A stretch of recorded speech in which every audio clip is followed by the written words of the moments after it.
As all teachers know, one thing we have to keep track of is our lesson plans. Today, I want to show you a structure, a page, a template, a format that you could use in OneNote to help you keep track of your lesson plans. So stay with me.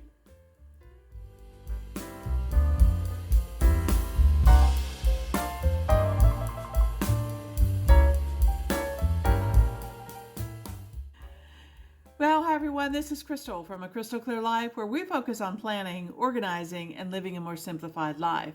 And with 35 years of experience teaching students over my lifetime, I have written and organized and kept track of a lot of lesson plans. Also, actually being a YouTube teacher now, I keep track of lesson plans for my weekly videos that I do here every Friday. So the lesson planning continues. Well, with that being said, if you learn anything new today, please go ahead and give me a like, hit that subscribe button if you have not done so already, and turn those notification bells all the way on so that you don't miss any of our videos. And with all of that out of the way, I've got a lot to talk about today, so let's get into this video. Well, as you can see here on my screen, I have a lesson plan format. Now, let me give you a caveat before we begin. I know that every state, every school district, every school, every grade level might even have different requirements for what is involved in setting up a lesson plan for their particular organization. So what I am showing you here today is simply an example of some things that might be included in a lesson plan that you may be required to keep track of. Okay. What I am doing is giving you guys some ideas of how you might want to set up a digital lesson plan or a digital teacher planner in OneNote, and one of those components would be a lesson planning page. So this is an example of what a lesson plan page might look like, and you certainly could tweak it and make it your own by changing it to the things that you as a teacher might be required to have in your lesson plans. Okay? All right, so let's jump in and take a look at what we have here. Now, this notebook background that you see here, this purple notebook with the spiral on the side and this beautiful floral decor that you see, I have a video on all of that. I will leave that linked up above. I like to create backgrounds for all of my notebooks so it feels more contained. It feels more like a paper notebook to me. But I certainly know that if I need more space or more room, I can either add a second graphic for a second page in the notebook, or the pages in OneNote are limitless. So if I need to, I can certainly go out here and type and add things, or I can go down here and add more things.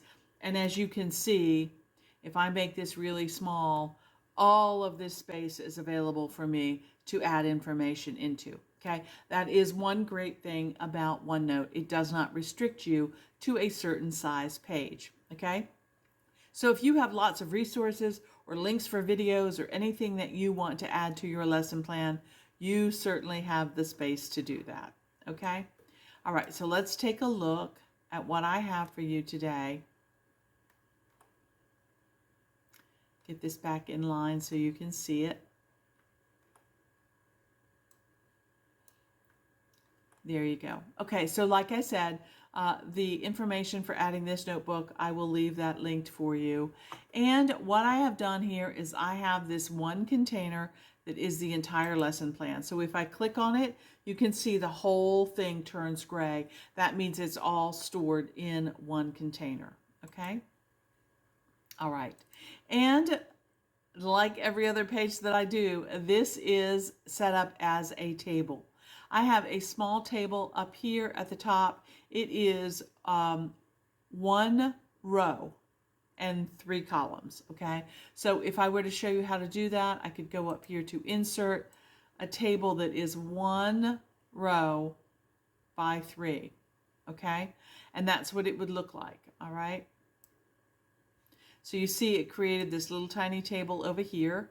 Let me move that up so you can see it. So it is only 1 row wide, and I can go in here and add things then like lesson plan,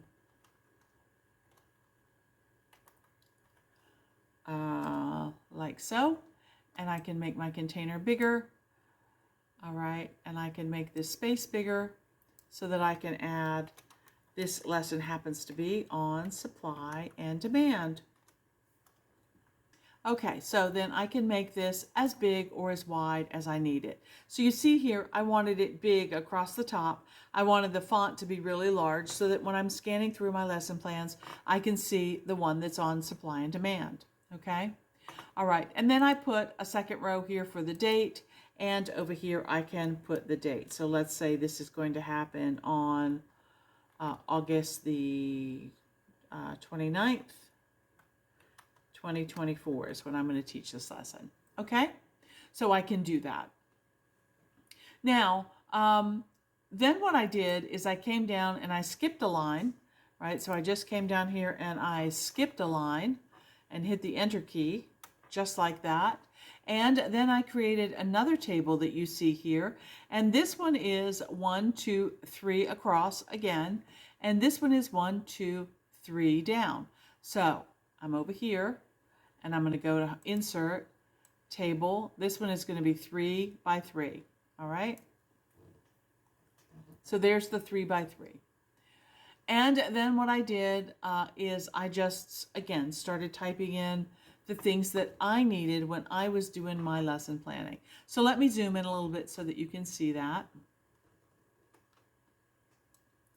So we would need to write down what subject it was for. This happened to be for social studies, and it was part of the economics part of social studies. It was a lesson that was written by me, and it was for 6th grade, okay? And then down here, I had an overview of the lesson and what the Common Core standards would be, and that was that students will understand the impact of individual and group decisions at a local level, the concept of supply and demand, and how prices and product availability play into the demand of objects, okay? All right, and then there was a second space over here if I needed specific standards, like, SE, for social studies standards, whatever, I could put those numbers in there. Again, every school district, every county, everything is different. So you have to modify this the way you need it for yours. All right. And then again, I skipped a space and I created yet another table. All right. So let's go back out so you can see. So I would fill this in as, subject, etc., etc. And then I would come down here and skip a space just like that. And I'm going to create another table that is 1, 2, 3 by 1, 2, 3, 4, 5, 6, 7, 8, 9, 10. Okay. So again, my insert menu, 3 by 10.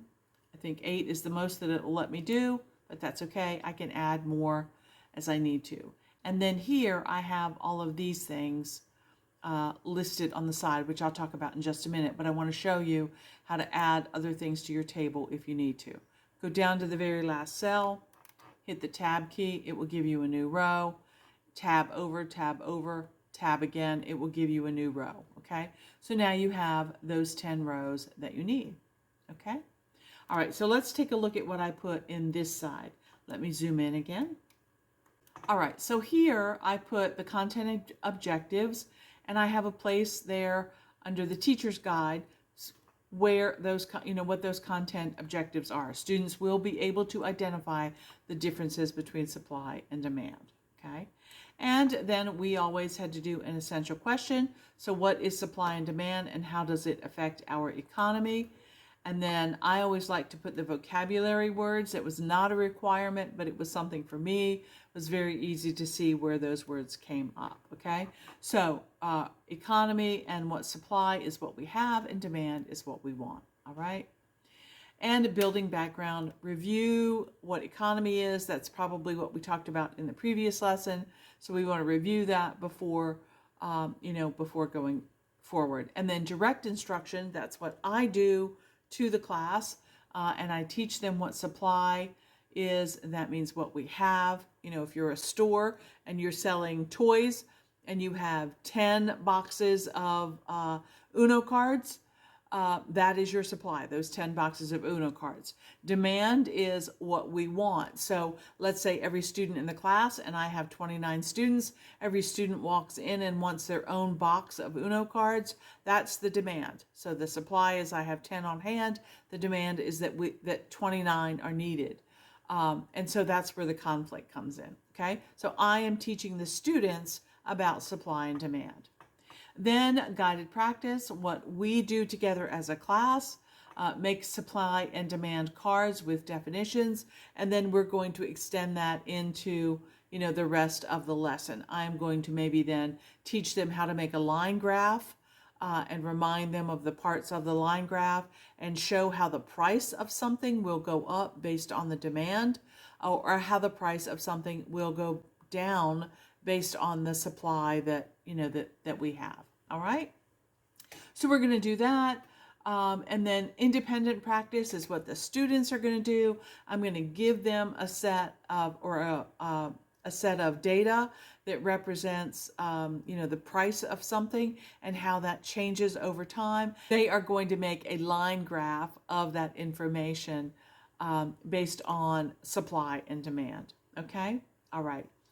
And then I always put down, because I always had special needs students in my classrooms, supplemental or alternative instruction. I want to have definitions already pre-printed so that when we make our cards, those students, rather than having to handwrite everything, simply can cut supply on one side and demand on the other and glue them on. Okay? And for review and assessment, every student response cards, we're going to talk about different concepts. I'm going to ask the students to hold up their card showing me whether that's a supply issue or a demand issue, a supply item or a demand item, okay? And they are then also going to have to complete their line graph versus, on cost versus quantity, okay? All right. So you see there that I have pretty much an outline of what the lesson is going to look like. And again, these are the parts that I used to have to incorporate into my lesson plans, okay?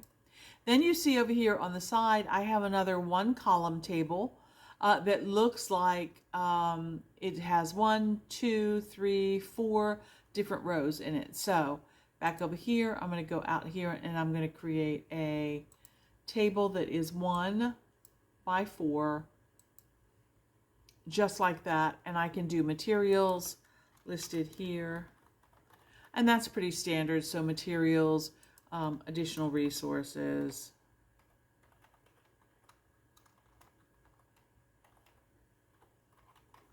etc. Okay. Like I said, my microphone here gets in the way of my keyboard, so I make lots of typing errors. Anyway, and then additional notes and notes. Okay. So now you see over here, I have these two sets, these two containers, these two sets of tables. All right. Well, when I showed you my big plan over here, I said to you that all of those things are in one container, okay? So I have all of these things in one container. And you'll notice that these tables right here, so this table, and then the third table for materials, they are all nested within inside a bigger table, okay? So let me show you how to do that. I'm going to go down here and give myself some more working space. I'm going to create a table that is 2 by 1. That's all I need, okay? And then what I'm going to do is I'm going to make that bigger and spread it out a little bit. And I know that in this side of my table, that's where I want that little chart. So I'm going to highlight all of that. And I'm going to cut it. And then I'm going to go down here into this skinny part of the cell of the one table, and I'm going to paste. Okay, so now I have that in there. All right, and then in this big part over here, that's where I want these other two parts. Okay, so we made those out here, these other two parts. So I'm going to take these two, I'm going to cut those. I'm going to come back to the table that I'm creating over here, and I am going to paste. Okay, Now I can make these so that they kind of line up, so like that for grade level. Let's move that over. Yep. And then here, same thing. So I have my building background and what I do and what the students do, like so. Okay, so you can kind of see how this part of the table is right here now, and this big part down here at the bottom would be this big part down here at the bottom, and then we have our materials over here, and our materials would be listed here. Okay, all right. Now in this container I also have this one column table here at the top. So let me show you how to do that. I'm gonna go up here and I'm gonna highlight this whole table that we created, and again I'm gonna cut that, and I'm gonna come back down here to where we were working. Let me zoom in so you can see. I'm gonna go up here in the top, okay, of this whole thing, and I'm gonna bump it down and bump it down again. Now I have that whole table and I'm outside of that table. So you can see the table here, and I'm now outside of that table, and I'm going to paste that there. Okay, now any extra spaces that I don't need I can delete. So there's supply and demand, and there's where I'm going to put the date, and we can make that line up if we want. Okay, so now I have that, and I can delete this extra space. I don't need that. All right, so now this looks very much on the outside, it's the skeleton of this whole lesson plan up here. Okay, so we have our big one at the top, and then we have another table down here, and inside that other table is nested 1, 2, 3 different tables. Okay, great. I love nesting tables. It keeps everything together. It keeps things organized. But you'll see that I do have a little note down here that says hide borders, because sometimes when you nest tables, you get too many lines and it gets a little bit confusing. I left all of the lines on there for you to see so that you could see how they work. But I, on this particular page, like to hide borders. So I'm going to go down here and click not in any of these little tiny tables that I have, but in the big table itself. And I'm going to go up to the table feature, and I'm going to click on this button that says hide borders. And when I do that, you see it takes away that one big table outline there, and it just kind of cleans everything up a little bit more. Okay, now I still see that some of these things are a little bit out of alignment, and I might want them to be nice and tidy like that. So I can still rearrange those things if I want to. That's not a problem. But I think being able to hide the borders makes it a lot cleaner. Okay. All right. So now I kind of have this nice template that I can use for lesson planning, putting all of my information in there.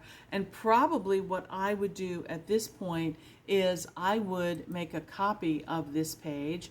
So I would go up to move and copy, and then my little box will come up and say, well, where do you want to move it to? And I'm going to say, well, I want to put it in my teacher planner, which is my current section, and I'm going to say make a copy. All right, and when I do, it's going to put it at the bottom. So here's a copy of that page. Okay, and probably what I would do is I would then go in and delete all of this extraneous information, except for the critical stuff. So I'll delete what class it's for. Maybe if I'm a 6th grade teacher for the whole year, I'll leave that information. Some of this stuff, materials required like the projector and the laptop computer, those things probably will need to be there all the time. But then down here for the content, all of this stuff that's in black, that's specific to this particular lesson, so that stuff can go away as well. And my little note about hiding borders and my little evaluation down there.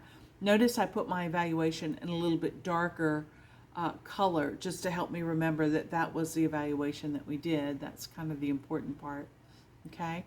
Um, and then what I would do is, once I got the page looking the way that I wanted it to look, let's move it down just a little bit, give everything a little bit more room.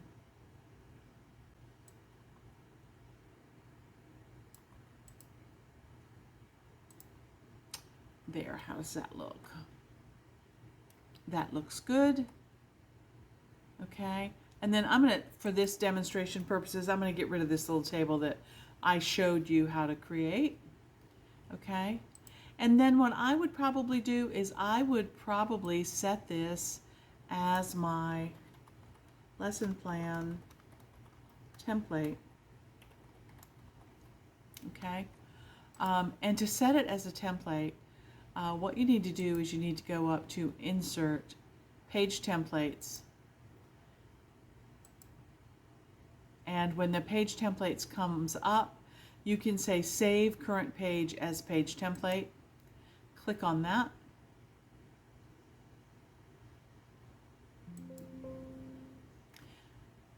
And you'll get this little tiny dialog box that says, what do you want to name it? And I am going to say Lesson Plan Page. So my lesson plan page, okay? And if I wanted to, I could set that as a default template for the new page in the current section. So if I had an entire social studies section, that I wanted it to be in, I could do that. And then every time I went to my social studies to write a new lesson plan, this page would come up and I simply could fill out that information, okay? For now, I'm just gonna say save, okay? And then when I click on my templates, you will see all the way down here at the bottom, the lesson plan page, which is this exact page. So anywhere that I am in my notebook that I wanted to add a lesson plan page, I simply could click on that page and it would add a second page. It would add a page just like that, okay? So now, let's close templates. Now I have the 2 blank lesson plan pages right here ready to go, okay? In addition to my lesson plan for supply and demand, the one that's all filled out, okay? And I shortcut those LP at the front so that I know it's a lesson plan, all right? Okay, well, I hope you found this useful today. I showed you guys last week, if you were doing a weekly plan, how on your weekly plan, let's say for social studies on Wednesday, you were teaching supply and demand. You click on that link takes you to your supply and demand lesson plan that we just created today, okay? So it's very easy to do that. Let's say that this one would be the lesson plan for, just economics. Okay. And let's say if we were back in our weekly plan and we wanted to have taught the economics lesson before that, so I would go here and I would say insert link. It would come up and say, what do you want to insert? And I would say economics. Actually, I could even put LP in front of it so I know it's the lesson plan for economics. And then I can go out and find that page. Now this page happens to be in my notebook, so it's in the teacher planner and it's right there on economics, and then I can say okay. And then when I click on the economics one, it goes to the economics one. Hit the back button the next day, supply and demand, it goes to the supply and demand one, back button. You see how I'm building this lesson plan really quickly. And one of the great things is I taught 5th grade for a number of years. And so being able to create these lesson plans and use them year after year was very helpful. It was a very fast and easy way to organize. Once I got to middle school and I started changing grades every year, then that became more difficult. I had to recreate the wheel for every single lesson, and whew, that's exhausting. But that's okay. It all worked out in the end. But this is a great way to build also databases of your lesson plans. Okay, so I think that's absolutely great. All right, well, one last look at our beautiful lesson plan page. Let me know what your school requirements are for lesson planning. Do you have to do all of this work for your lesson plans? I'd love to know what you are experiencing in your area of the country. Leave me a comment below and let me know what your lesson plans are like in the United States or anywhere else in the world. I am fascinated about learning about the different educational requirements for different places in the world. I had an opportunity to study for about 5 weeks the educational system of Japan, and actually being there and seeing the kids in the school and the way they are taught and the way that the students learn was actually incredible, and I really enjoyed that. So I'd love to hear about how things work in your school system. So leave me a comment below. And if you have any questions or other pages that you might want to see me set up in a teacher planner or in a life management planner, go ahead and drop me a comment. And, I get some great video ideas from you guys, and I love to answer your questions with these helpful videos. So thanks for joining me today. And until next time, here's hoping that you can live a more simplified and organized life through better planning. I use OneNote. Until next time, okay, bye.